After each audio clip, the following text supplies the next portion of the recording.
Mi hijo le entregó a su abuela una tarjeta hecha a mano. Mi sobrino la agarró, la aplastó, y gritó: «Nadie quiere esta porquería fea». Todos se rieron, como si fuera un chiste. Esa noche, recibí un mensaje: «No vuelvas a venir. Esto es solo para la familia».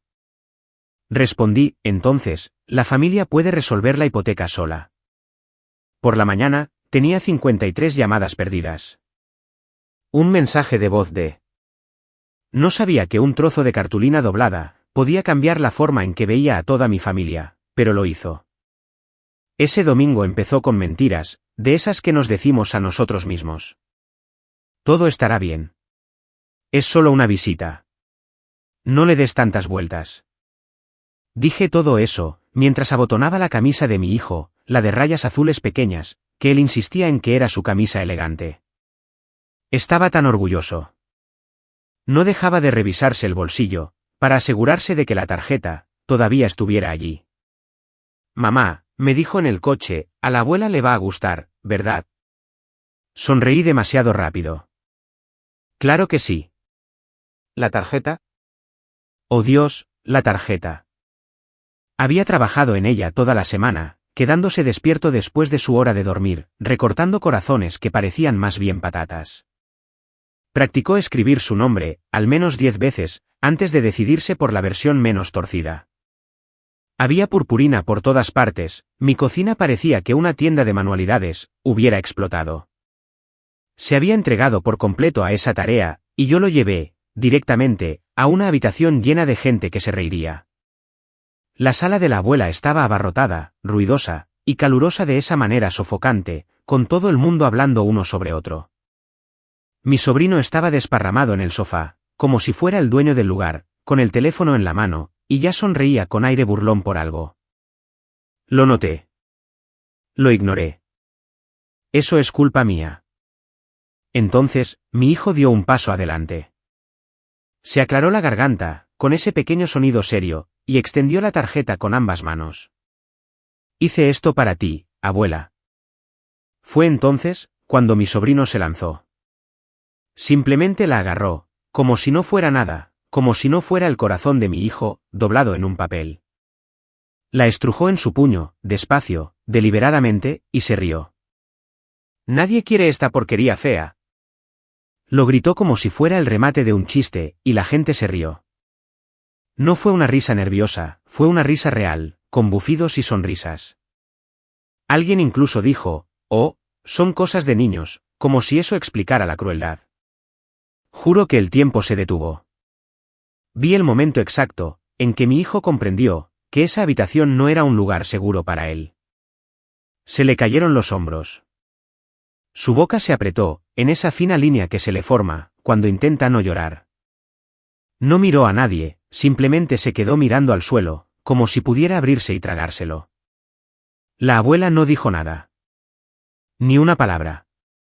No lo regañó a él. No se acercó a mi hijo.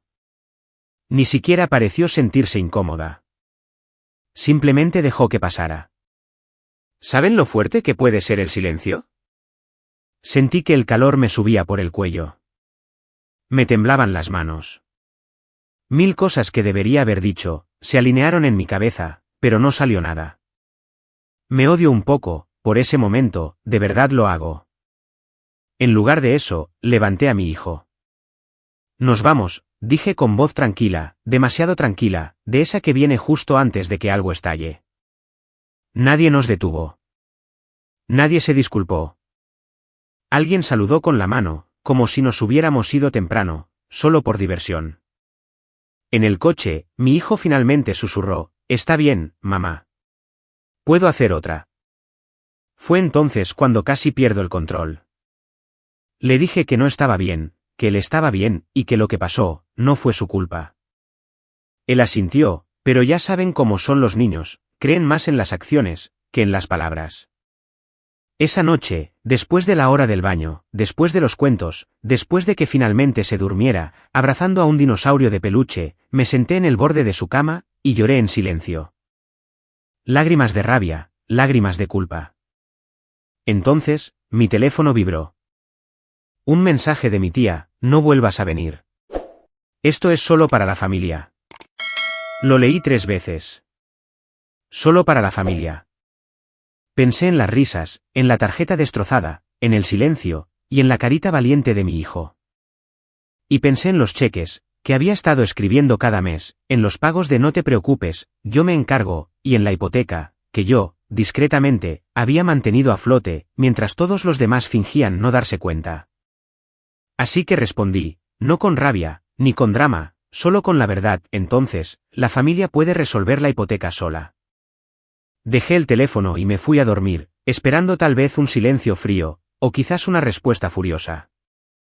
Lo que encontré al despertar, en cambio, fue el caos: 53 llamadas perdidas, mensajes apilados unos sobre otros, el buzón de voz lleno, y un mensaje de alguien que nunca me había defendido antes, alguien que sabía exactamente cuánto poder acababan de perder todos.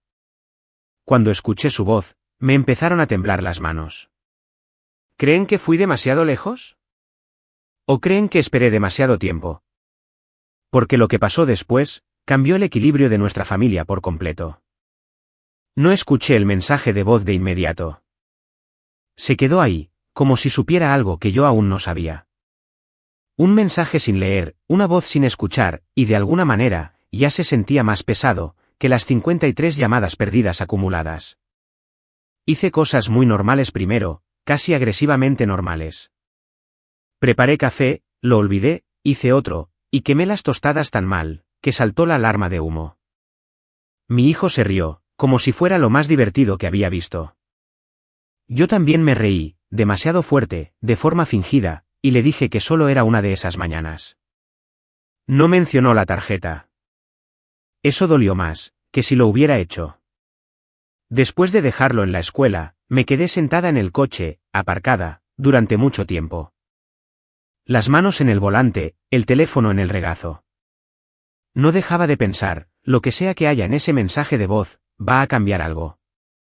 Finalmente, lo escuché. Era mi tío.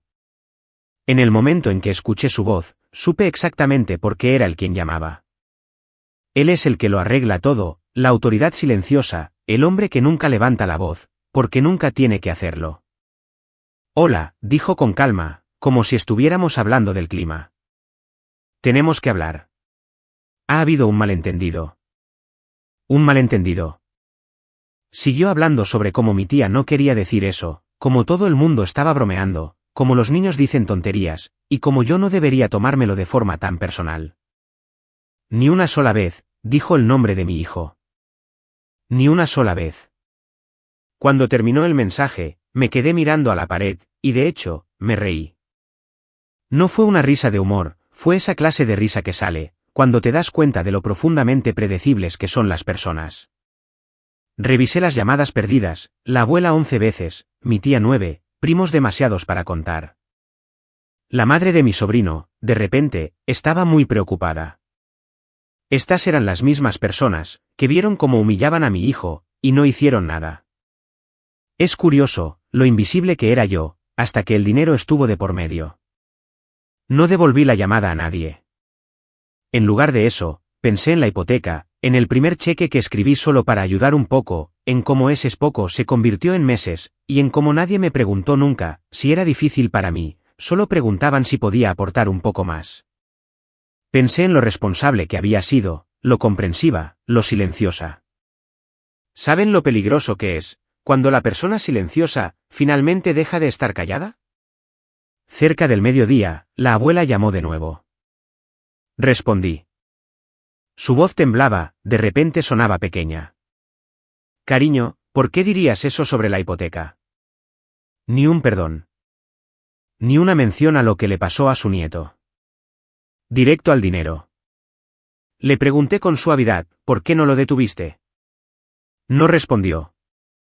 Insistí, ¿por qué se rieron todos? Ella dijo, fue una broma. Él es solo un niño. Mi hijo también lo es, respondí. El silencio se extendió entre nosotras, lo suficiente como para sentirse intencionado. Entonces ella lloró, me dijo que tenía miedo, que no sabía cómo pagaría, que podría perder la casa. Que la familia no abandona a la familia. Cerré los ojos, y por un breve segundo, solo uno, casi cedo. Entonces vi la cara de mi hijo otra vez, la forma en que intentó sonreír después de ser humillado. La forma en que dijo que simplemente podía hacer otra tarjeta. Le dije que había terminado de pagar, con calma. Punto final. El llanto se hizo más fuerte. Colgué temblando, pero no me arrepentí. Al atardecer, los mensajes cambiaron. Ya no eran disculpas, eran explicaciones. Todo el mundo está estresado. Ya sabes cómo es él. ¿De verdad quieres ser la razón por la que la abuela pierda su casa? Ni un solo mensaje decía, herimos a tu hijo. Mi primo finalmente envió el que hizo que todo encajara, si sigues así, vas a destruir a la familia. Leí eso una y otra vez, y me di cuenta de algo importante, no tenían miedo de perderme a mí, tenían miedo de perder lo que yo les proporcionaba. Esa noche, tomé una decisión. No fue una emocional, fue estratégica. No iba a gritar. No iba a discutir. No iba a dar más explicaciones. Iba a dejar que las consecuencias hablaran.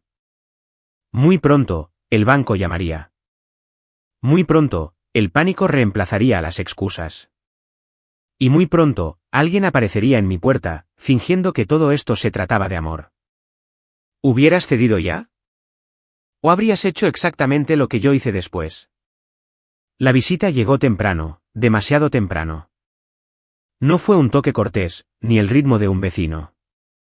Fueron 3 golpes secos, espaciados lo justo, para decir, espero que abras esta puerta. Mi hijo estaba en la mesa, columpiando las piernas, con el cereal poniéndose blando, porque no dejaba de detenerse para contarme datos sobre dinosaurios. Casi ignoro la puerta, de verdad. Pero algo en mi pecho se apretó, el mismo instinto que había estado zumbando, desde que envié aquel mensaje. Abrí, y allí estaba él, el padre de mi sobrino, parado en mi porche como si esto fuera una reunión de negocios, y no la casa de la mujer, cuyo hijo vio ser humillado. Sostenía una caja de pastelería, de esas baratas de cartón, como si el azúcar pudiera arreglar la falta de respeto. Buenos días, dijo, forzando una sonrisa. ¿Podemos hablar? No esperó respuesta, entró. Eso solo, ya me lo dijo todo. Dejó la caja en la encimera con un pequeño golpe, y se frotó las manos. Todo el mundo está muy alterado, empezó a decir. Todo esto se ha salido de proporción. Me apoyé contra la encimera, y crucé los brazos. No dije nada. Quería que siguiera hablando. La gente siempre te dice quién es, si les das el espacio suficiente. Ya sabes, continuó él, los niños bromean. No puedes tomarte todo tan en serio. Sentí que apretaba los dientes. Entonces lo dijo, la frase que se grabó a fuego en mi memoria, si tu hijo no hubiera sido tan sensible, nada de esto habría escalado. Por un segundo, pensé que había oído mal. Entonces me reí. Una risa corta y seca. Deberías irte. Él parpadeó, sorprendido de que yo no le siguiera el juego. Oye, no seamos dramáticos. Quiero decir, el banco llamó esta mañana. Las cosas se están complicando. Antes de que pudiera responder, unos pasos pequeños entraron en la cocina. Mi hijo miró al hombre que estaba allí, luego a la caja en la encimera, y finalmente volvió a mirarlo a la cara. Sin miedo, sin lágrimas, solo con esa expresión seria que pone cuando está pensando muy profundamente. Rompiste mi tarjeta, dijo en voz baja. La habitación se quedó inmóvil. El padre de mi sobrino cambió el peso de su cuerpo de un pie a otro. ¿Solo era papel, amiguito? Mi hijo sacudió la cabeza. No, era para la abuela. Y tú te reíste. Juro que el tiempo se detuvo otra vez, pero esta vez se sintió diferente, más fuerte, como si algo finalmente hubiera encajado en su sitio. Puse mi mano en el hombro de mi hijo. Ve a terminar de desayunar, ¿vale? Él asintió, y se alejó con los hombros rectos. Me giré hacia el hombre que estaba en mi cocina. Fuera, dije. Sin temblores, sin gritos. Y no vuelvas. Se mofó, agarró la caja de pasteles como una ofrenda herida, y se fue sin decir nada más. Cerré la puerta con llave. Pensé que esa era la confrontación final. Pensé que ese era el evento inesperado. Estaba equivocada. Una hora después, mi correo electrónico avisó con una notificación del banco. No era un recordatorio, ni una advertencia, era un aviso de confirmación. Me senté despacio, y lo leí 2 veces. Luego una tercera. Hace 6 meses, 6 meses. La hipoteca había sido refinanciada. Mi nombre ya no estaba asociado a ella, pero mis pagos sí. Habían estado tomando mi dinero, mientras, silenciosamente, me quitaban cualquier derecho a decidir. Planearon a mis espaldas. Sonrieron en las cenas familiares.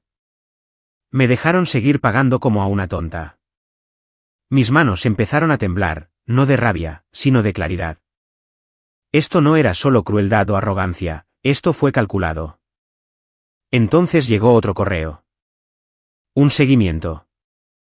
El banco había detectado irregularidades, pagos realizados por alguien que ya no figuraba en la lista, documentación que no cuadraba.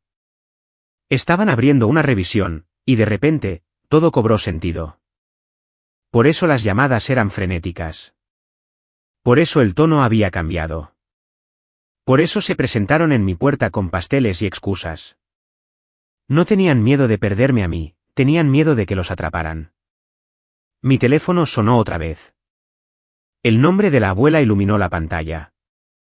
Lo dejé sonar porque, por primera vez, no estaba reaccionando. Yo tenía todas las cartas. No devolví la llamada a la abuela. Eso puede parecer algo pequeño, pero para mí fue enorme.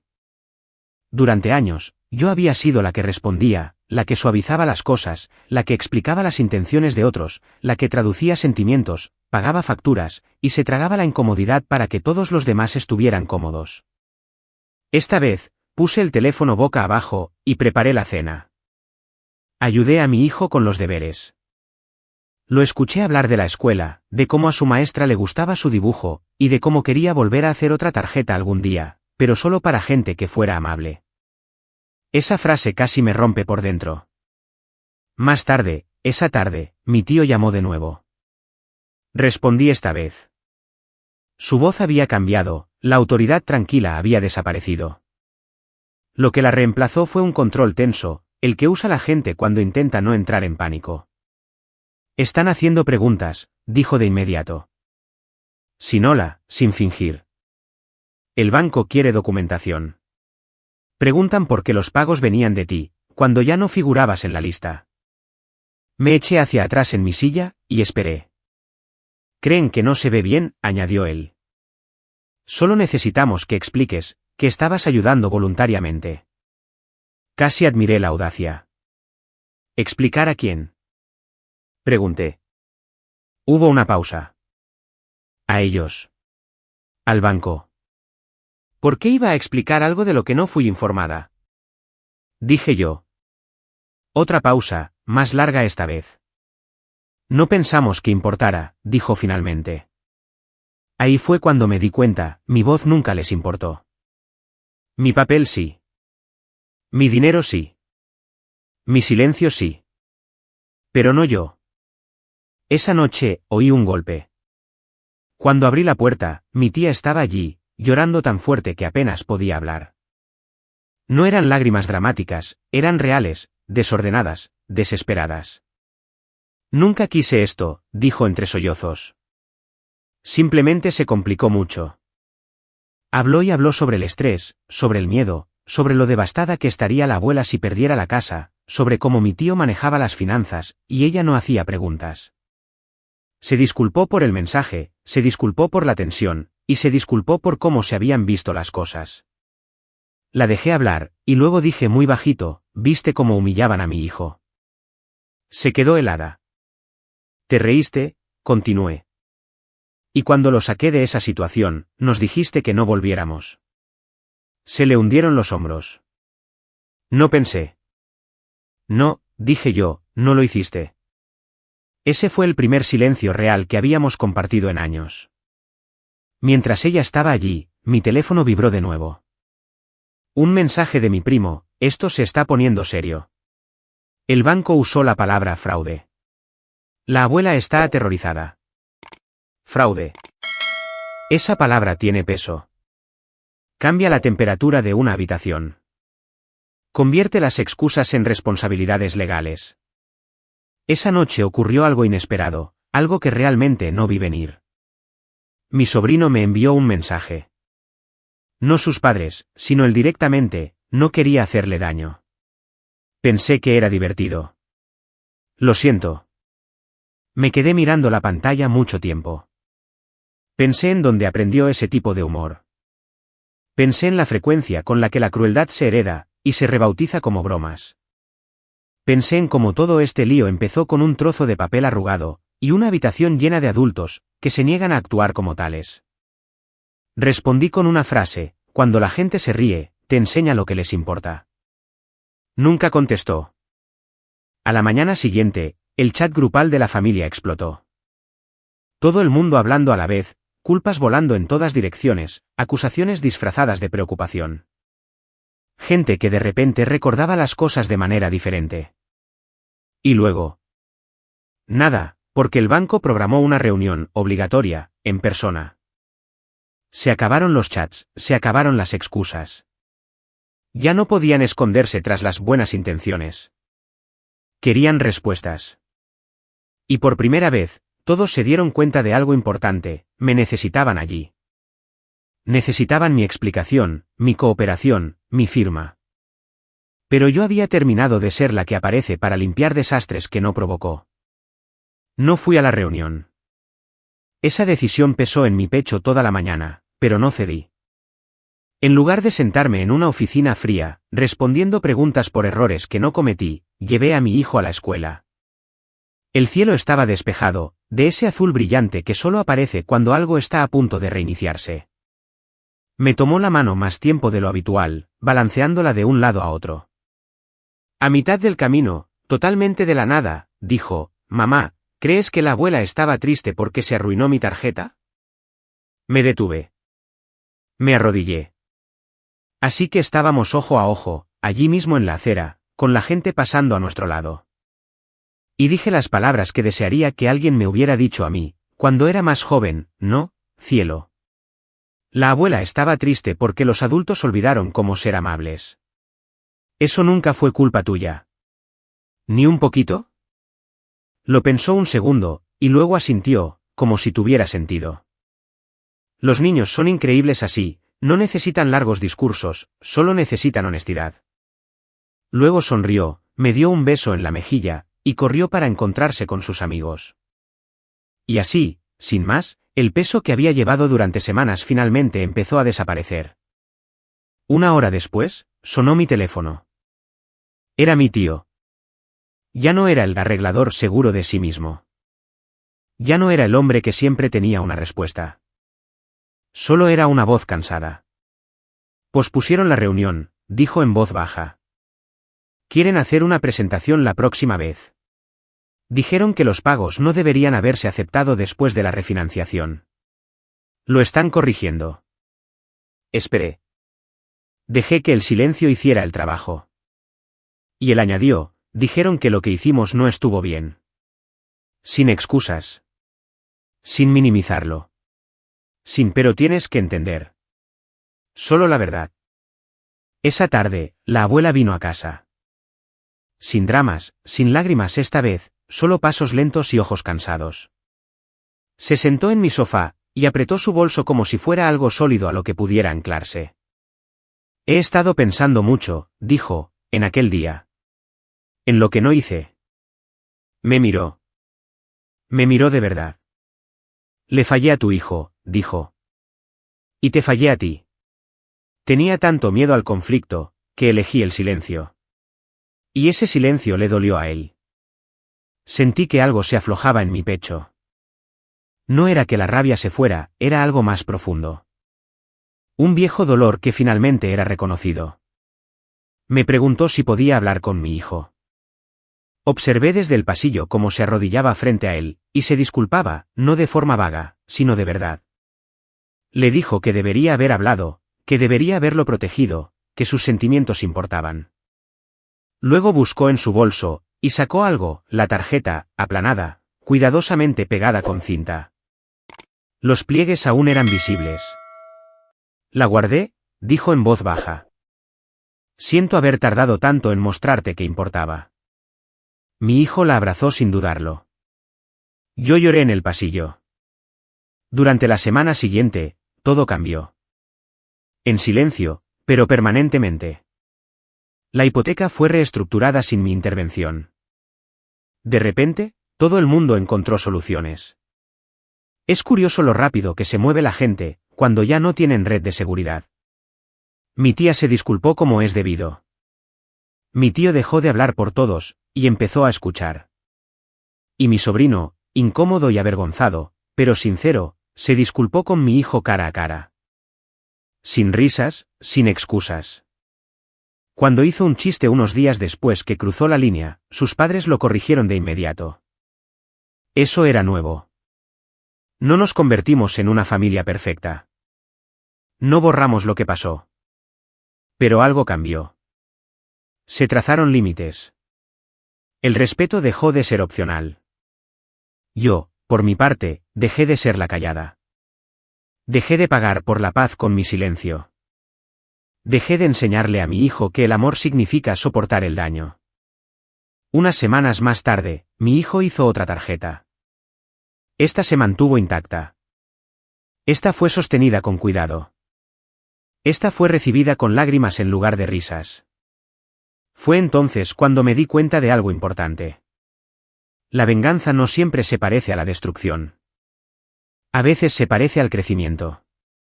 A veces se parece a elegir a tu hijo por encima de la tradición. A veces es simplemente negarse a aceptar menos que respeto, y dejar que la gente suba hasta ese estándar. ¿Creen que lo manejé bien? Por primera vez en mi vida, sé que lo hice.